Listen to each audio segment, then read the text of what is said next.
Assalamu alaikum wa rahmatullahi wa barakatuh, my brothers, my sisters in Islam. Bismillah, alhamdulillah, wa salatu wa salam ala rasulillahi sallallahu alayhi wasallam, and welcome to another special episode of Letters from the Afterlife.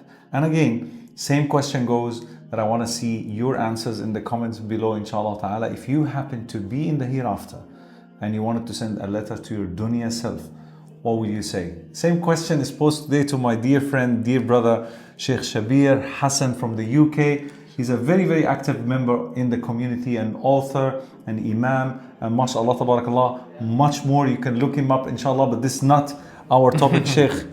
This is, I think, not just an interesting question, but I think it's very essential if we just reflect over the fact that one day we will be there. Yeah. And we look back perhaps to our loved ones, and of course we wouldn't be able to send them any kind of communication or any letters or any message. But if that happened, what would you remind yourself with? Bismillah. Bismillahir Rahmanir Rahim.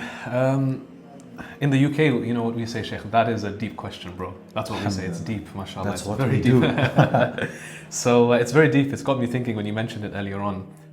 I think personally, what I would tell myself is regarding sa'ada, like happiness. And I've been reading recently a lot about even Imam Ghazali, you know, talking about what is happiness and felicity and these types of things.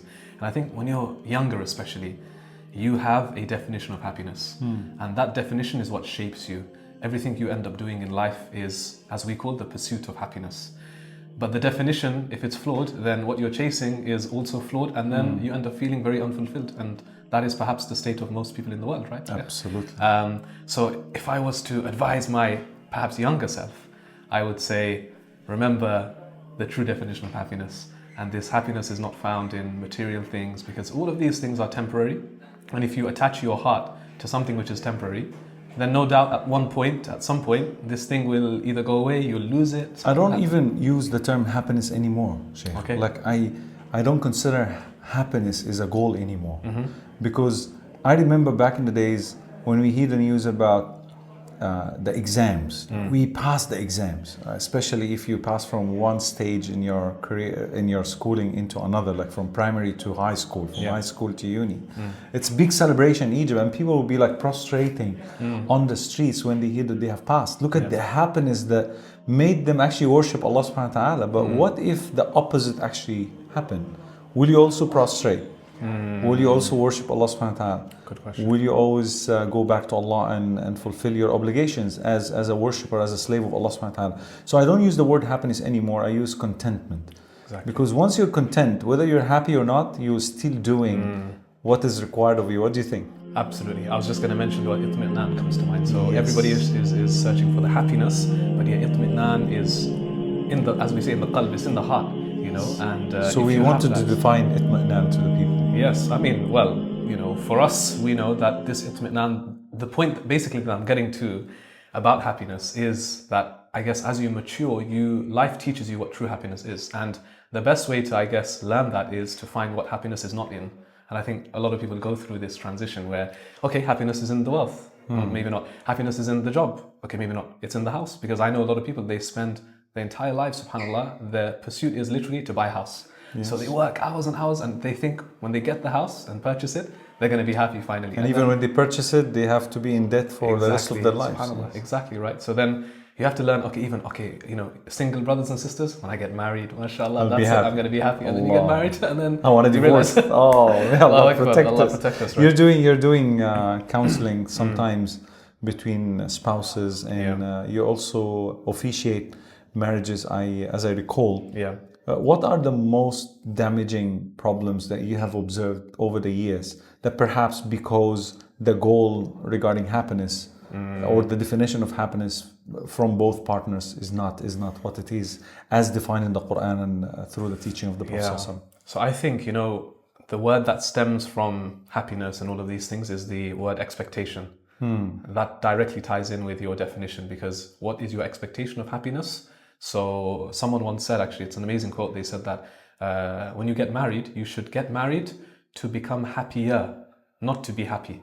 Allahu Akbar. Meaning that you should already be happy and content when you get married. Yes. And then inshallah, marriage adds another dimension to that, right? Yeah, you have kids, another dimension. Alhamdulillah, it's That's blessing why from it's Allah. half of your deen. Half Look of at deen, this. it's a rizq, like it's amazing, right?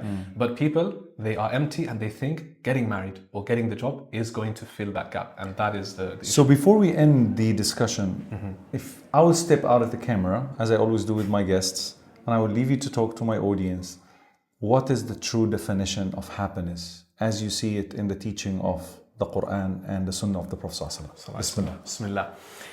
Okay, so Imam al-Ghazali rahimahullah, he actually mentions this. He says that your happiness and the true state of the heart should be in the ma'rifah of Allah, as in recognizing who Allah subhanahu wa ta'ala is and having a direct relationship with Allah subhanahu wa ta'ala.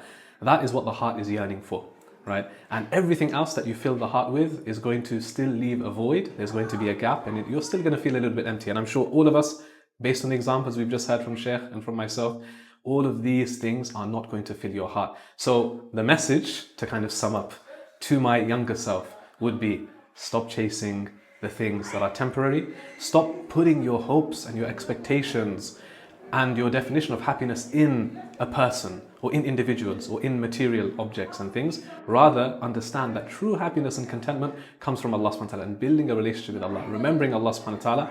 And you know what? Like as our teachers would say, that when you do the opposite, when you stop chasing dunya and then you put your thoughts and everything towards the akhirah and towards Allah subhanahu wa ta'ala, that goal, you make the divine your goal, then everything else falls into place anyway. SubhanAllah. So that is my advice to my younger self. MashaAllah, tabarakallah. By the way, the last part that the Shaykh mentioned is actually one of the ahadith of the Prophet Muhammad, that if you desire the dunya, then Allah will give you from the dunya what He has already written for you. But if you desire the akhirah, Allah will grant you the dunya as well as the akhirah. They will come running to you. You will not need to chase anything from the dunya. It will come to you, and that's true richness. And again, those are the definitions that we need to get back to. Perhaps richness is one of the concepts that need to be also redefined and introduced to our audience. So my brothers and sisters in Islam, as usual, please leave your comments below. Tell us what will be your letter to your dunya self if you happen to be in the hereafter seeing either rewards or walayadu billah, the opposite destination. May Allah protect us all. Jazakumullah khairan. Thank you so much, Sheikh Shabir. Barakallah feek. We love you for the sake of Allah. And inshallah we'll talk soon in more events. Bi-idhnillah. Assalamu alaikum wa rahmatullahi wa barakatuh.